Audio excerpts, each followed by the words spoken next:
आज बघा, आज मी कारल्याची भाजी बनवते. 2 कारले घेतले बघा. ही 2 कारली, हे एक आहे आणि हे एक आहे. ही 2 कारली आहेत. 2 कारली घेणार आणि 2 कारल्याची ही भाजी बनवणार. तुम्हाला भाजी दाखवेन मी किती काय घेते करून. मी कारली कापलीत. आता कारलीमध्ये मीठ टाकते म्हणजे त्याचा कडवापणा जाईल. हे मीठ टाकलं आणि कालवून मी कमसे कम 4-5 मिनटं ठेवेन कापून. असं सर्व मीठ लावून आहे ना 4-5 मिनटं ठेवणार. मग याचं जितकं बी कडवं पाणी आहे ना हे पुरं निघून जाईल बघा. पुरं निघून जाईल. हे सर्व मीठ लावून चोळून ठेवलं ना पुरं जाईल. 4 मिनटं ठेवेन. 4 मिनटाच्या नंतर तुम्हाला पुढचं मी दाखवा. या कारल्याच्या भाजीला 3 कांदे, हे 3 कांदे घेतलेत आणि ही मिरची. कारण की आम्ही काही जास्त तिखट खात नाही म्हणून ही अर्धी मिरची. कारण की कांदे पण कोंबतात आणि कारले पण कोंबतात म्हणून एवढी मिरची घेतली. तुम्हाला बघा, ही कारले मी धुवून घेतली मिठाच्या पाण्यात. आता मी कांदा टाकते. कांदा फ्राय करायला.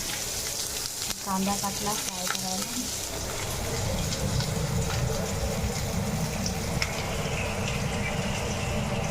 कांदा फ्राय करायला आता हिला मस्त हलवून घ्यायचं.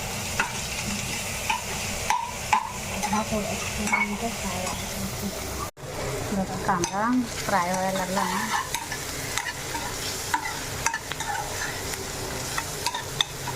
कांदा फ्राय व्हायला लागला. जास्त फ्राय करायचा ना मग तो काळा पडतो.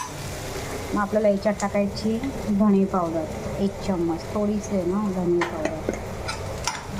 धणे पावडर मग थोडं टाकायची हळद. ही हळद.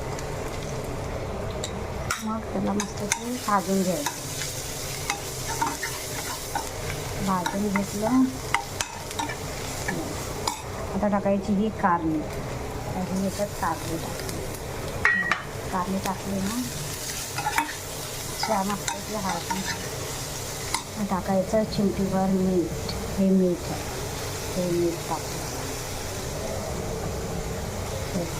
हे चिमटीभर मीठ. बघा, ही कारल्याची भाजी शिजते.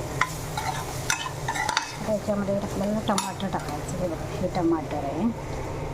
हे टमाटर हे कारल्याच्या भाजीमध्ये टाकलं. आता थोडं शिजून द्यायचं. म्हणजे भाजी रेडी आहे तशी, पण टमाटर आपल्याला ना त्याच्यामुळे 3-4 मिनटं शिजवते म्हणजे टमाटर शिजेल. ही कारल्याची भाजी रेडी आहे बघा. किती मस्त आहे. कारल्याची भाजी रेडी आहे.